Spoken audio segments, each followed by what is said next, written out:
The darkness of space held secrets that the Zephyrian Collective had never imagined. Commander Vexera floated in the command center of his flagship, watching the stars through the transparent walls of his vessel. His blue-scaled skin rippled with confidence as he surveyed his fleet of 12 warships. Each ship stretched nearly 2 miles long and gleamed like polished silver in the starlight. For 300 years, no enemy had broken through a Zephyrian energy shield. Their weapons could slice through solid rock from 1,000 miles away.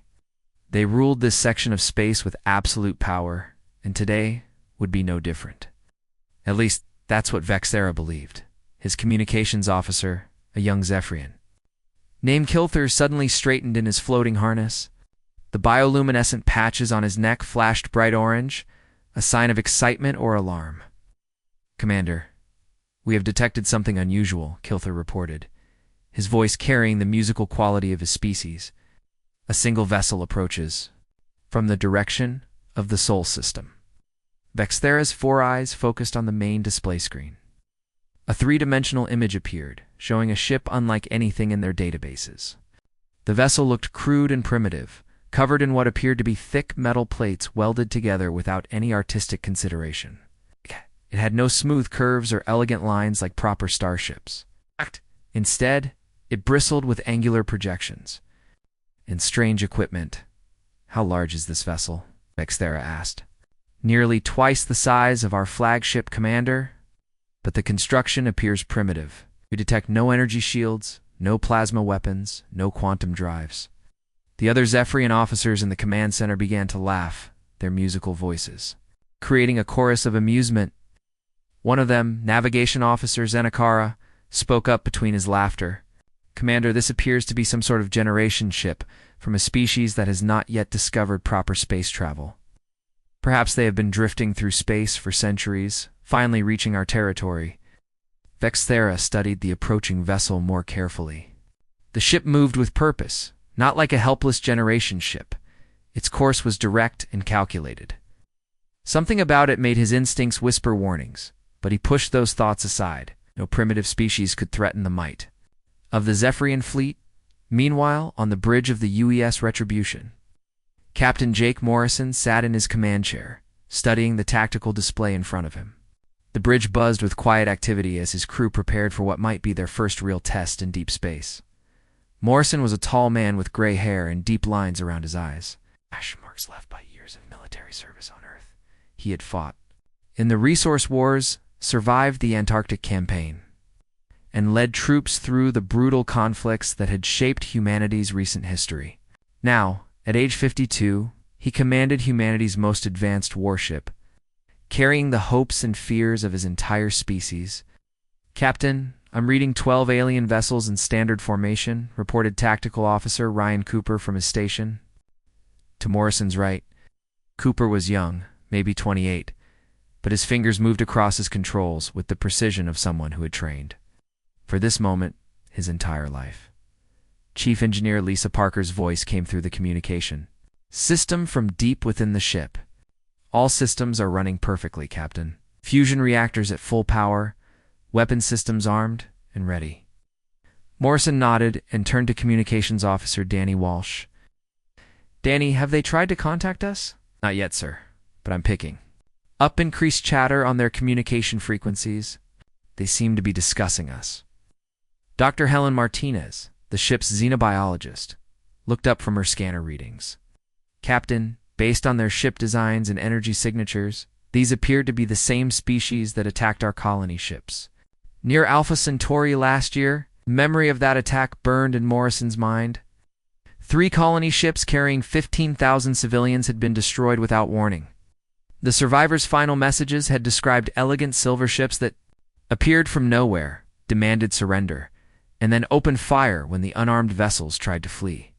"Navigator Torres, confirm our position," Morrison ordered Sam Torres. A steady woman in her 40s checked her instruments.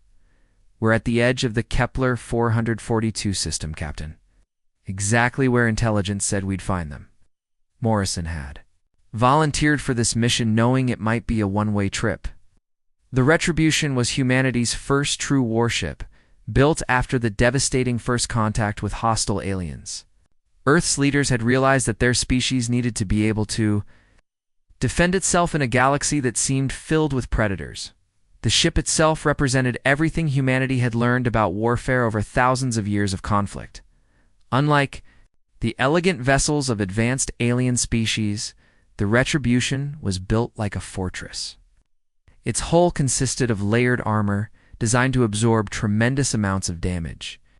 Its weapons systems drew from every military tradition on Earth, combining advanced technology with proven tactics. "Captain, incoming transmission from the lead alien vessel," Walsh reported. "Put it on screen." The main display showed Commander Vexithera in all his alien majesty. His blue scales caught the light as he spoke, and his 4 eyes fixed on Morrison with obvious contempt. "Primitive vessel, this is Commander Vexithera of the Zephyrian Collective. You've entered territory under our protection. Surrender immediately, and we will consider sparing your lives.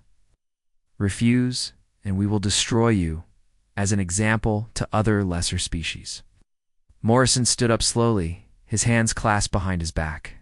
The bridge fell silent as every member of his crew waited for his response. These were the aliens who had murdered 15,000 innocent humans.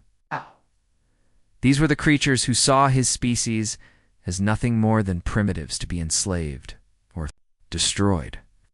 "This is Captain Jake Morrison of the United Earthship Retribution," he said in a clear, calm voice. "You have 30 seconds to alter course and leave this system, or we will consider your presence an act of war." On his flagship, Vexithera scales rippled with colors that indicated extreme amusement. His officers began laughing again, their musical voices filling the command center. "Did this primitive just threaten us?" asked Navigation Officer Xena Kara. "It appears so," Vexithera replied. "How amusing. Kilther, open fire on that crude vessel. Let us end this quickly." "Yes, Commander." "All ships, target the primitive vessel, and fire at will." The Zephyrian fleet's weapons systems came alive with deadly beauty. 12 plasma lances, each capable of melting through a mountain, streaked through space toward the human warship. The energy beams glowed with brilliant colors as they crossed the distance between the fleets. On the Retribution's bridge, tactical, Officer Cooper watched the incoming fire on his screens. "Multiple plasma beams incoming, Captain. Impact in 10 seconds. All hands brace for impact." Morrison announced over the ship's communication system. The plasma lances struck the Retribution's hull with tremendous force. Brilliant flashes of light erupted where the energy beams hit the armor plating. For a moment, the entire ship disappeared in a cloud of superheated gas and debris.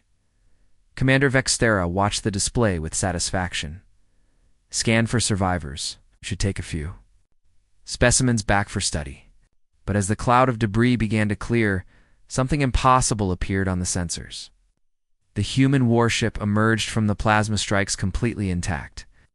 Its angular hull showed scorch marks in glowing sections where the armor had absorbed the heat, but the vessel itself appeared undamaged.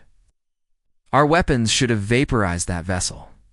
Vexithera's confidence began to crack as he stared at the tactical display.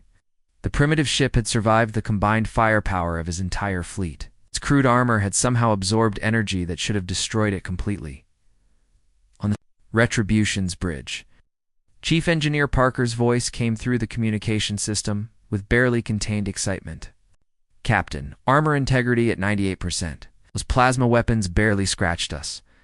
Morrison allowed himself a small smile. Ship's designers had studied every recorded alien attack and built the Retribution's armor to handle exactly this kind of weapon. Layered composite armor could absorb and distribute energy across its entire surface, turning devastating attacks into manageable heat loads. "Thank you, Lisa. Ryan, are our weapons ready?" "All systems armed and targeted." "Captain, we have locks on all 12 enemy vessels." Morrison looked at the alien commander on his screen one more time. Vexithera's confident expression had changed to one of confusion and growing fear. "You had your chance," Morrison said quietly. He turned to his tactical officer and spoke the words that would change the balance of power in the galaxy forever. "All weapons, fire at will." The universe held its breath as the Retribution's weapons came alive. Captain Morrison watched the tactical display as his ship transformed from a silent predator into a machine of war. Every system that humanity had perfected through centuries of conflict with itself now turned against an alien enemy that had never faced anything like it. The first weapons to fire were the railgun turrets. These massive weapons used magnetic fields to accelerate tungsten slugs to incredible speeds. The metal projectiles shot through space at 5% of light speed, moving so fast that they appeared as brief flashes on any sensor system lucky enough to detect them.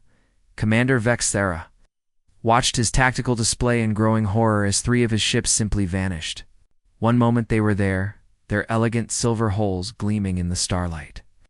The next moment, they were expanding clouds of debris and gas. The tungsten slugs had punched through their energy shields as if they didn't exist, then continued through the ship's hulls, destroying everything in their path. Out! What kind of weapons are those? Kilther screamed, his bioluminescent patches flashing rapid sequences of panic colors. Known, sir. Our sensors can barely track the projectiles. They're moving too fast, and they're too small. Vexera's 4 eyes darted between his displays, trying to understand what was happening. The Zephyrian Collective had fought wars for thousands of years. They knew how civilized species conducted battle. Ships faced each other in formation, exchanged plasma fire until one side's shields failed, then moved in for the kill. It was honorable, predictable, and followed rules that every advanced species understood. These humans were breaking every rule of civilized warfare. The second wave of human weapons launched from hidden bays along the Retribution's hull. Missiles streaked through space, their fusion drives pushing them to speeds that no Zephyrian weapon could match. But these weren't ordinary missiles. Each one carried a nuclear warhead designed by engineers who had studied the most destructive weapons in human history. Incoming projectiles, reported Navigation Officer Zenakara. They appeared to be some kind of guided missiles. Activate point defense systems, Vexera ordered. The Zephyrian ships began firing their defensive weapons, trying to intercept the approaching missiles. Plasma bolts and energy beams lanced out, destroying several of the human weapons. The missiles were designed by a species that had spent decades perfecting nuclear warfare. Many of them carried decoys, others had hardened electronics that could resist energy weapons. And some were programmed to detonate, even if they were damaged. The first nuclear explosion lit up space like a newborn star. The blast wave hit too. Zephyrian ships, overwhelming their shields and crushing their hulls. The electromagnetic pulse from the detonation scrambled their electronics, leaving them helpless as secondary explosions tore through their ships.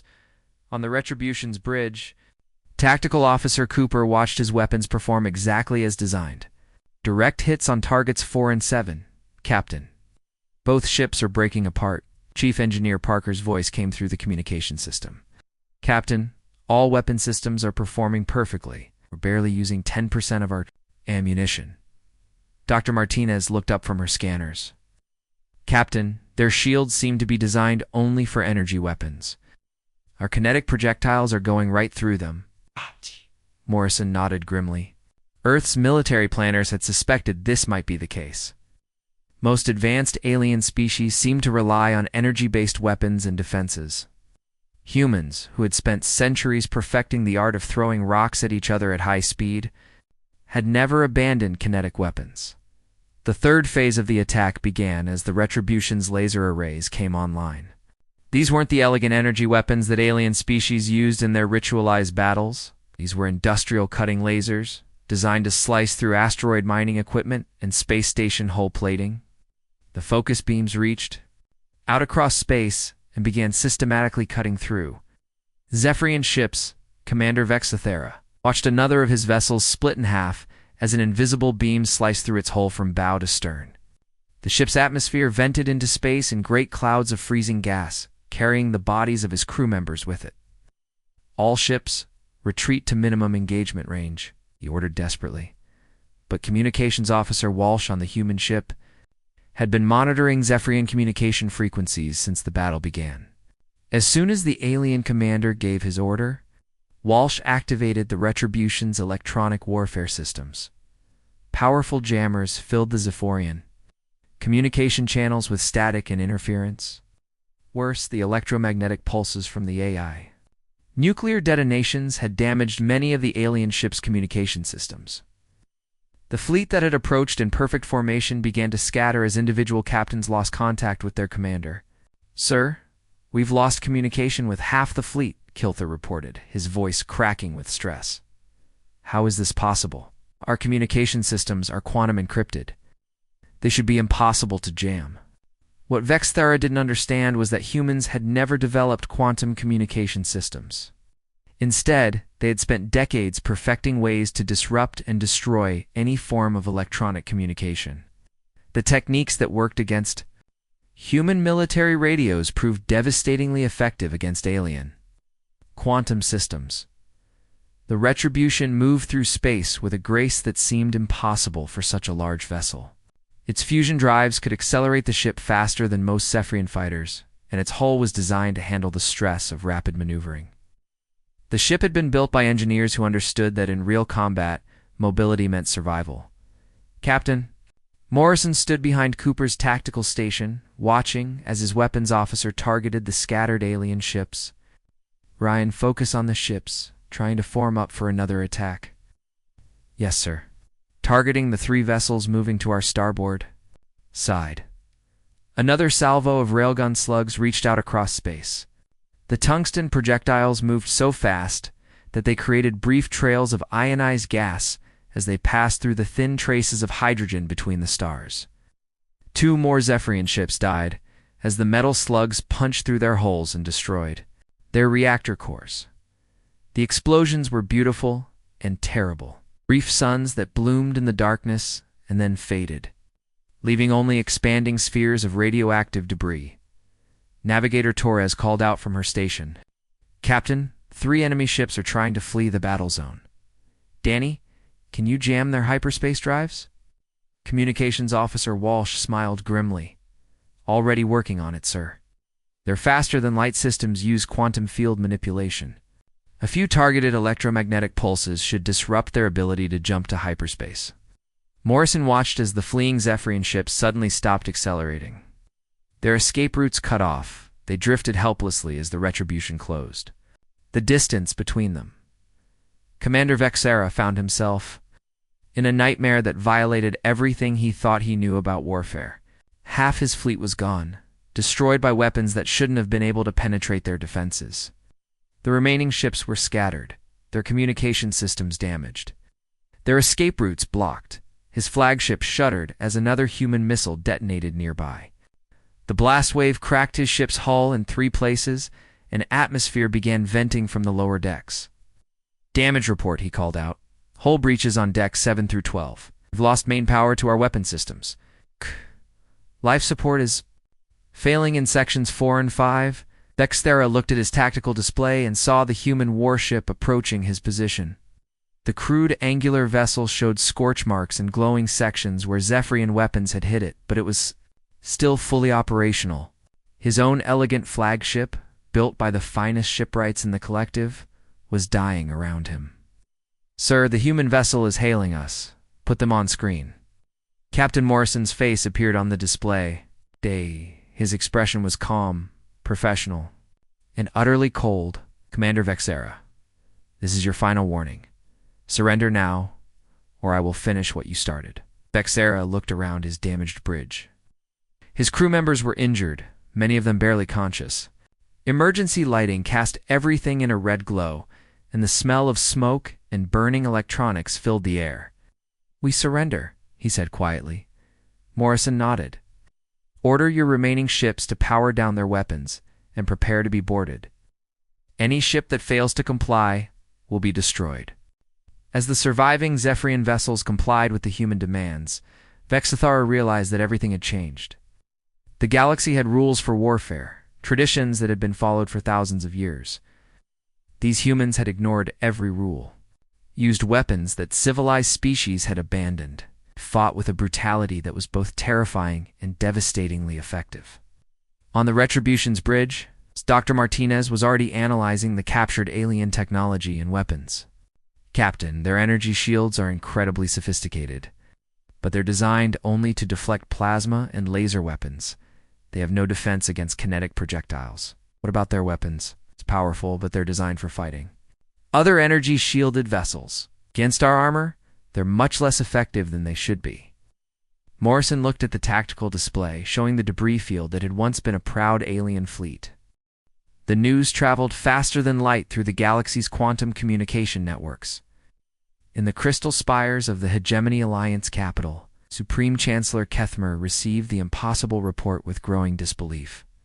His crystalline body pulsed with colors that indicated extreme agitation as he read the data from Commander Vexera's surviving ship.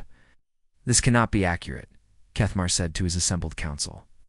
His voice rang like wind chimes in the great chamber where representatives of 17 different species gathered.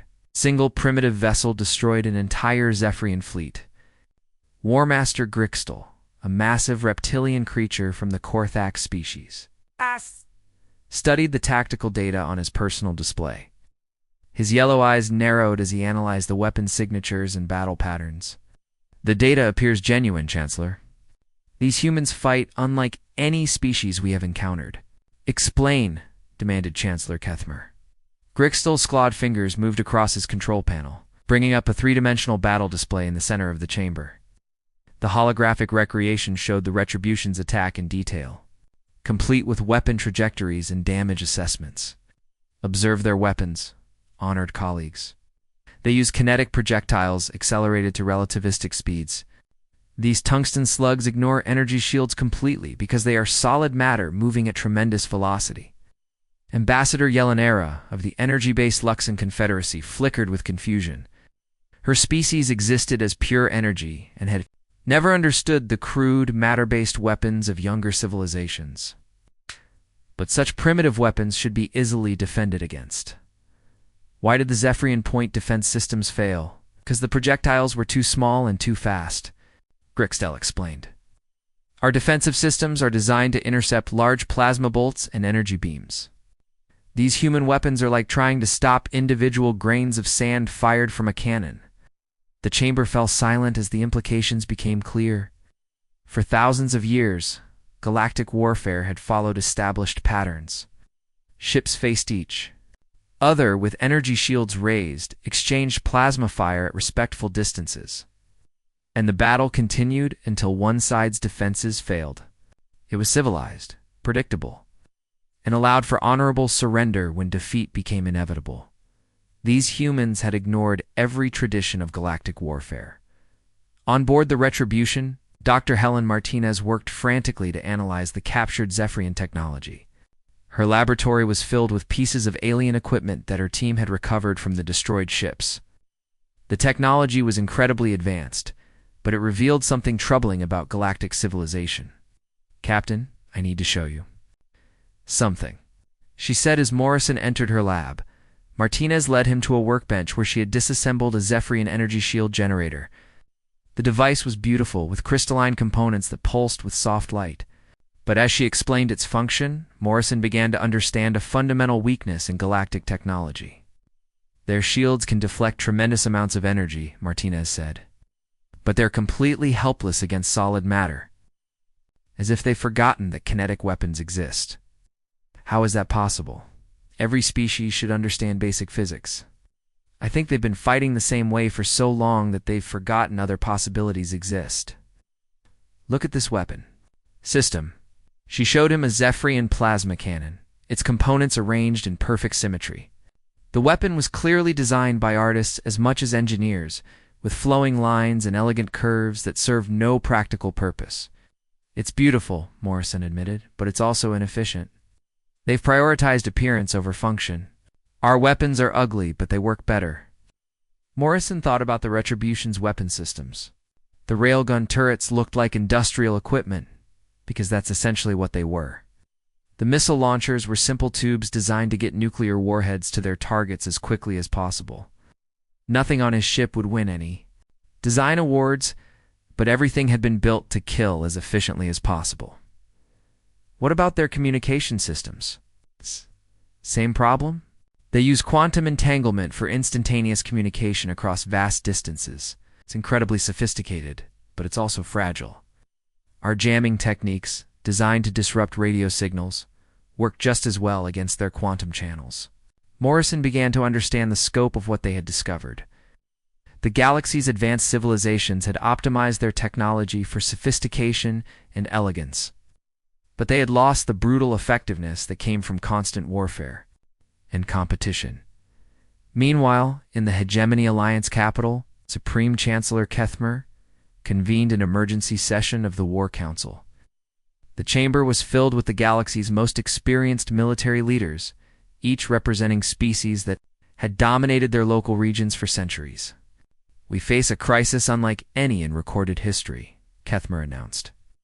"These humans represent a fundamental threat to galactic stability. Their methods of warfare violate every civilized convention."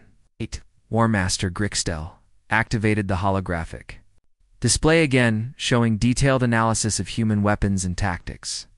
"I've studied warfare for 200 years. I've conquered star systems and defeated the most dangerous predators in the galaxy, but these humans fight like nothing I have ever seen," asked Admiral Veltar of the aquatic tidal empire. "We must respond with overwhelming force. Deploy the Iron Fang Armada." A ripple of shock went through the assembled war leaders. The Iron Fang Armada was the hegemony's ultimate weapon, 200 warships drawn from the best fleets of all member species. It had never been defeated in battle and was considered unstoppable by conventional forces. "You believe this is necessary against a single enemy vessel?" Chancellor Kethmer asked. "I believe it is the minimum force required to ensure victory. These humans have demonstrated capabilities that require our full attention." On the Retribution, Captain Morrison received new orders from Earth's command. Admiral Kate Sullivan's face appeared on his private communication screen, her expression grave. "Jake, we've been monitoring galactic communication networks since your battle. The aliens are planning a massive response. Our intelligence suggests they're sending their most powerful fleet against you." Morrison wasn't surprised. "How long do we have?" "Our best estimate is 72 hours. The Hegemony Alliance is mobilizing forces from across their territory. We're talking about hundreds of ships, Jake. Everything they have." "Orders, Admiral? Gather as much intelligence as possible about their capabilities and weaknesses. If you can survive long enough to transmit that data back to Earth, it will help us prepare for what's coming." Morrison understood what she wasn't saying. No one expected him to survive the next battle. The Retribution was powerful, but it was still just one ship against the combined might of galactic civilization. After ending the communication, Morrison called his senior staff to the bridge. Chief Engineer Parker, Tactical Officer Cooper, Communications, Officer Walsh, Dr. Martinez, and Navigator Torres gathered around the holographic tactical display. "Ladies and gentlemen, we have perhaps 3 days before the galaxy's most powerful fleet arrives to destroy us. Our mission is to learn as much as possible about their capabilities and find ways to exploit their weaknesses." Dr. Martinez activated her analysis of the captured alien technology. "Captain, I believe I've found something important. Their weapon systems and defensive systems are all designed around the same basic principles. They expect their enemies to fight the same way they do." "Explain." "Every alien species we've encountered uses energy-based weapons and defenses. They've been fighting each other for so long that they've forgotten other approaches exist. It's like a boxing match where everyone agrees to only throw right-handed punches, and then someone shows up who's left-handed." Communications Officer Walsh looked up from his station. "Captain, I'm intercepting communications from across the galaxy. Word of our battle is spreading. Some species are calling for immediate attack. Others are demanding negotiations. Any species showing interest?" "In alliance?" "Yes, sir. Several smaller civilizations that have been conquered or oppressed by the Hegemony Alliance. They're seeing us as potential liberators." Navigator Torres studied the star charts on her display. "Captain, if we're going to face a massive fleet, we should choose our battlefield carefully. The Procyon system has extensive asteroid fields that could provide cover and tactical advantages." Morrison nodded. The Retribution had been designed by military engineers who understood that sometimes the best strategy was to make the enemy come to you on ground of your choosing. "Set course for Procyon, Sam." "Lisa, I want every system checked and double-checked." Ryan, run diagnostics on all weapon systems. Danny, keep monitoring their communications. Helen, continue analyzing their technology. I want to know everything about how they fight. As the crew dispersed to their tasks, Morrison remained on the bridge, staring at the tactical display. Somewhere out there, the most powerful military force in galactic history was preparing to hunt him down. 200 warships crewed by experienced warriors who had never known defeat. They were coming to destroy a human vessel that had dared to challenge the established order. The Iron Fang Armada emerged from hyperspace like a constellation of death. 200 warships arranged themselves in perfect formation, their hulls gleaming with the colors of 17 different species. War Master Grixtel stood in the command center of his massive flagship, watching the tactical displays with satisfaction. The ship around him represented the finest military engineering in the galaxy. Its hull stretched nearly 4 miles from bow to stern, armed with weapons that could destroy entire cities. The bridge crew consisted of warriors from multiple species, each chosen for their expertise and experience. Never in galactic history had such a force been assembled to face a single enemy vessel. Begin scanning for the human ship, Grixtel ordered his sensor officer. A pale Vorthin whose crystalline fingers danced across control surfaces that pulsed with inner light. War Master. The Procyon system contains extensive asteroid fields and stellar debris. Our sensors are detecting significant interference. Grixtel studied the three-dimensional display of the star system.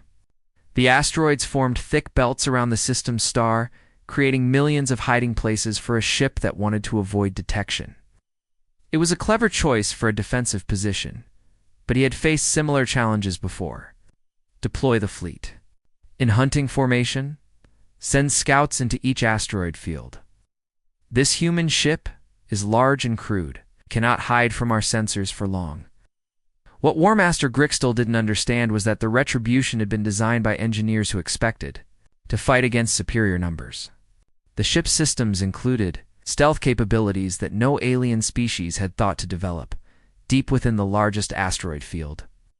The Retribution drifted silently among chunks of rock the size of mountains.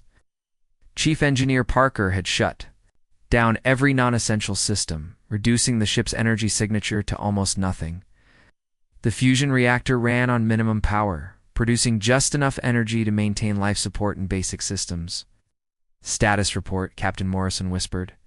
Even though sound couldn't travel through space, his crew had instinctively begun speaking quietly as if the enemy might somehow hear them. All systems running silent, Parker reported from her engineering station. We're producing less energy than a small asteroid mining station. Their sensors should have trouble detecting us. Tactical Officer Cooper monitored the incoming alien fleet on passive sensors only. Count 200 ships, Captain, are spreading out in search patterns. Estimate 40 minutes before the first scouts reach our position. Dr. Martinez looked up from her analysis station. Captain, I've been studying their formation patterns from the captured Zephyrian data. They always approach in organized groups, maintaining communication links between all ships. Their weakness, we can disrupt their communications, they'll lose coordination. These species have been working together for thousands of years, but they rely on constant contact to maintain unity. Break that link, and they become separate fleets instead of one coordinated force.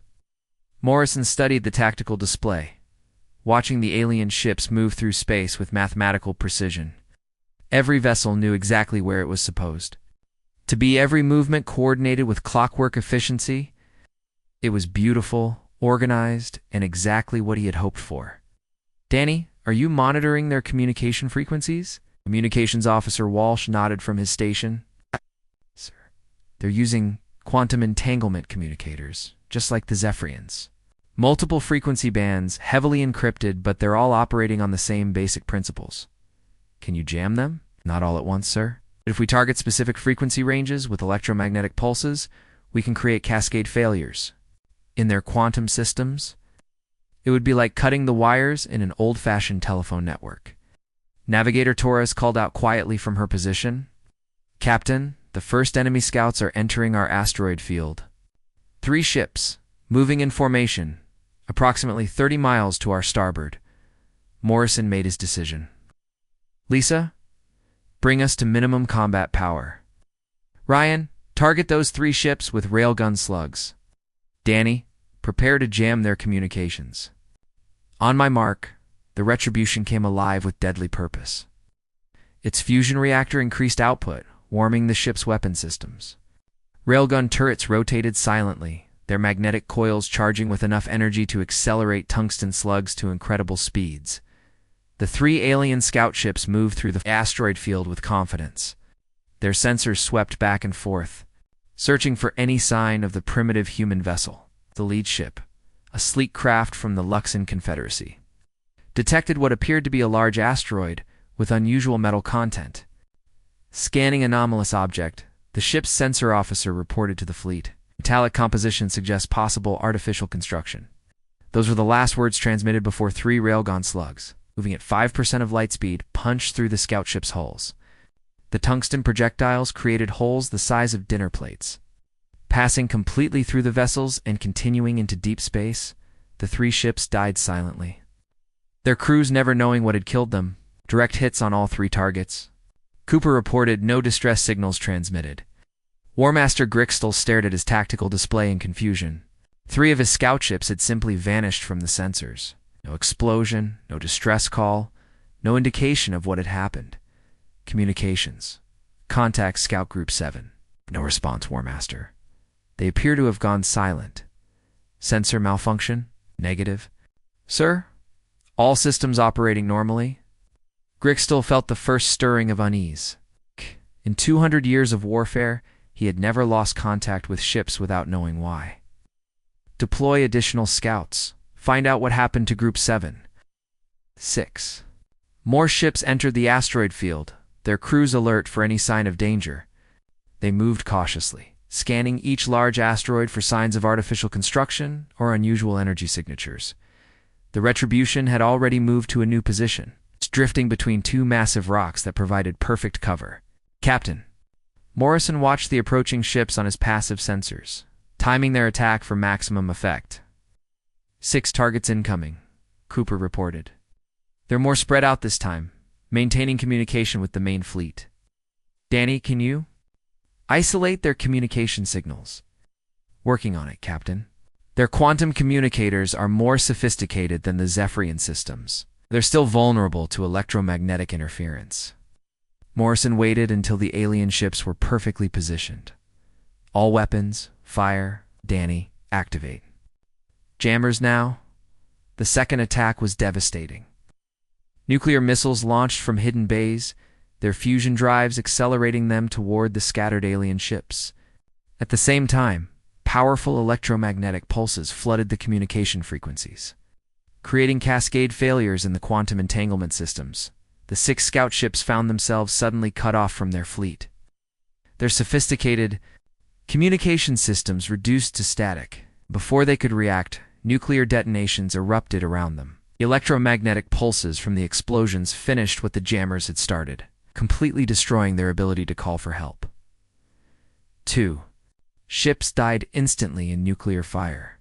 3 more suffered critical damage, their hulls cracked and their crews struggling to survive in damaged vessels.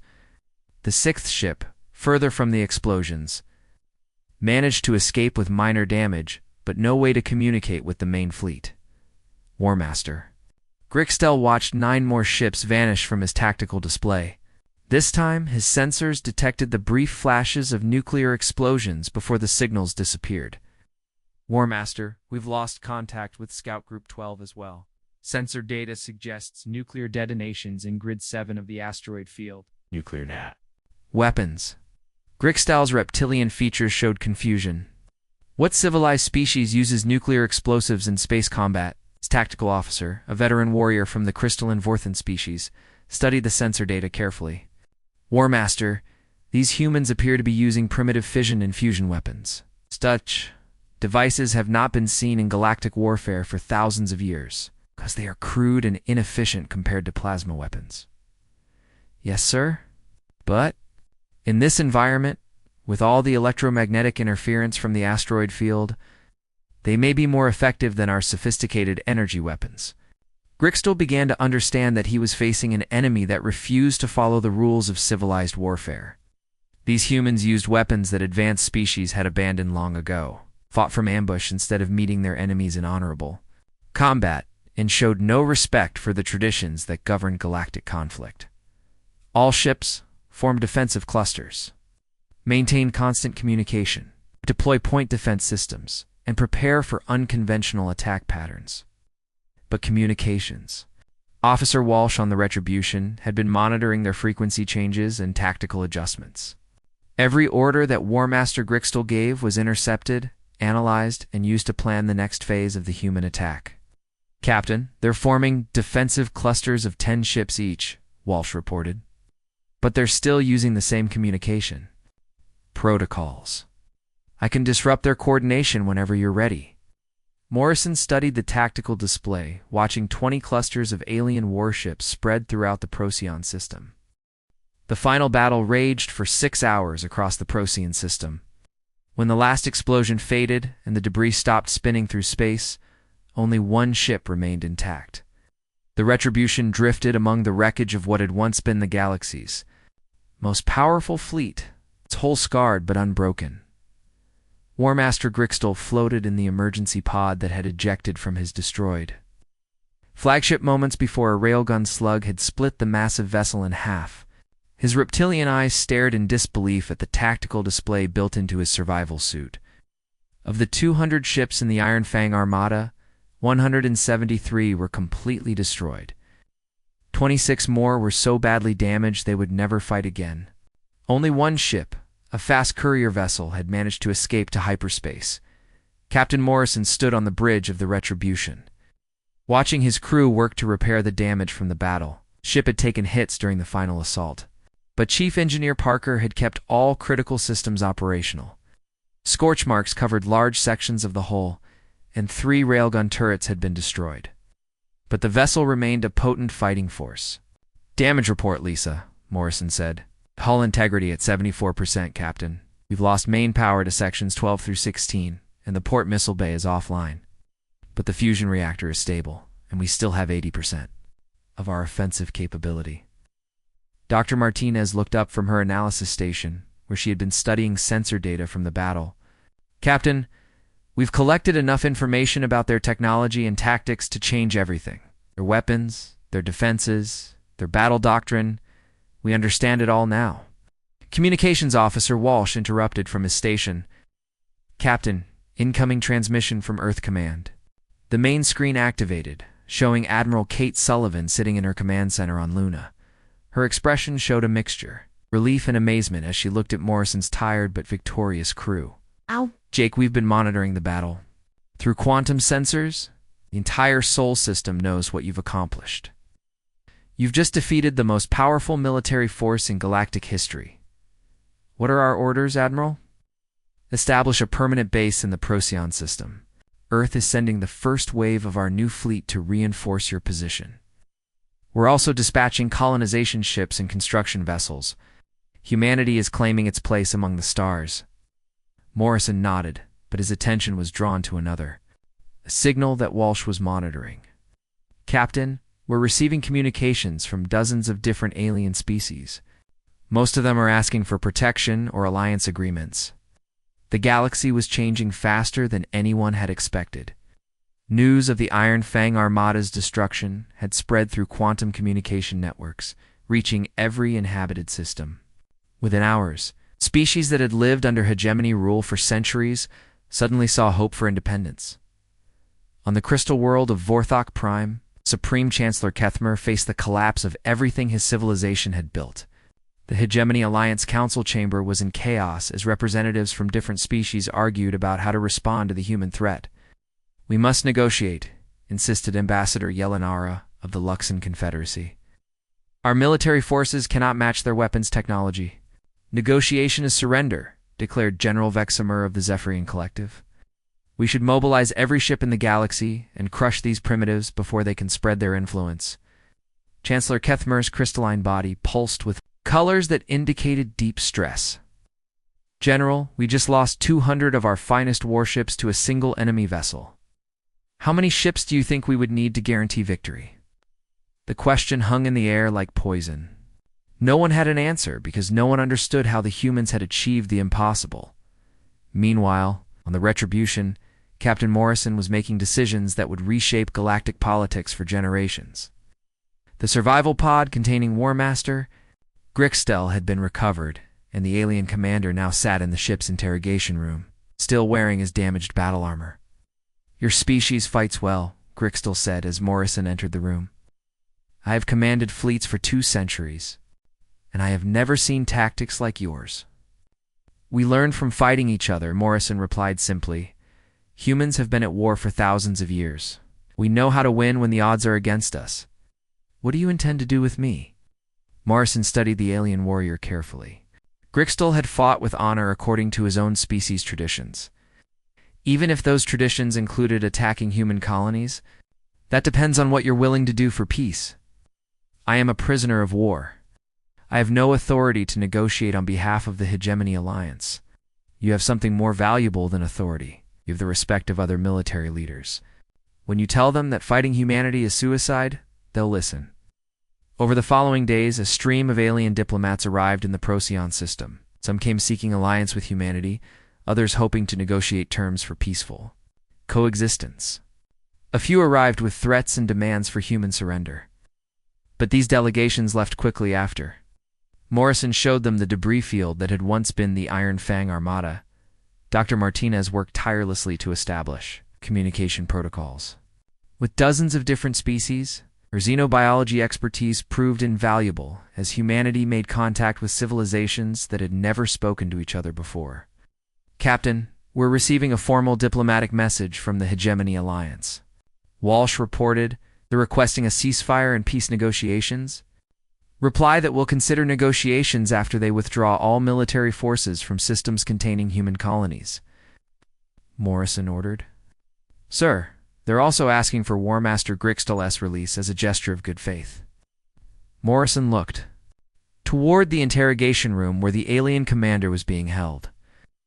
Over the past week, Grixtel had provided detailed information about hegemony military capabilities and political structure. More importantly, he had begun to understand that humanity offered something the galaxy had never seen before: the possibility of change. "Bring him to the bridge." When Grixtel arrived, still wearing magnetic restraints on his clawed hands, Morrison addressed him directly. "War Master, your government wants you back. But I'm going to offer you a choice." "What kind of choice?" "You can return to the Hegemony Alliance and help them prepare for more war. Or you can stay here and help us build something better." Grixtel's yellow eyes studied Morrison's face carefully. "You would trust a former enemy with such responsibility?" "You're a soldier, not a politician. You fight for your people, just like I fight for mine. The question is whether you want your people to survive or die in a war they can't win." The alien commander was silent for several minutes, considering options that would have been unthinkable just weeks earlier. Finally, he spoke. "If I were to assist you, what would be the terms?" "Help us establish communication with species that want peace. Use your military knowledge to create defense agreements that protect everyone from future conflicts. Show the galaxy that humans can be allies instead of conquerors." Chief Engineer Parker's voice came through the communication system. "Captain, the first ships from Earth have arrived. Admiral Sullivan is requesting permission to come aboard." Morrison smiled for the first time in weeks. "Grant permission? Sam, prepare a docking bay for the Admiral's shuttle." As the human reinforcements arrived, the Procyon system transformed into humanity's first permanent base beyond the Sol system. Construction ships began building orbital stations while colony vessels prepared to establish settlements on the systems. Habitable planets. War Master Grixtel watched the human expansion with fascination. These creatures worked with an efficiency that reminded him of the best military operations. But their goals were different from any conqueror he had ever seen. They built communication networks instead of weapons platforms, established trading posts instead of military bases, welcomed alien species as potential partners instead of treating them as subjects to be conquered. 6 months later, Captain Morrison stood in the command center of Procyon Station, watching ships from dozens of species dock at the growing spaceport. The Hegemony Alliance had officially dissolved, its member species choosing independence or alliance with humanity. Over continued submission to a system that could no longer protect them, Dr. Martinez approached with the latest reports from her diplomatic teams. Captain, we've established formal alliance agreements with 43 different species, trade agreements with 78 others. Only 12 species have declared themselves hostile to human expansion. What about those 12? War Master Grick still believes most of them will accept peaceful coexistence once they understand we're not interested in conquest. The remaining, few are planning to retreat to distant star systems where they can maintain their traditional ways of life. Morrison nodded, satisfied with the outcome. Humanity had come to the stars, not as conquerors, but as liberators, offering smaller species protection from the old system of galactic domination, while showing larger civilizations that cooperation was more profitable than conflict. Navigator Torres called out from her station, "Captain, incoming transmission from Earth. It's marked as Priority 1.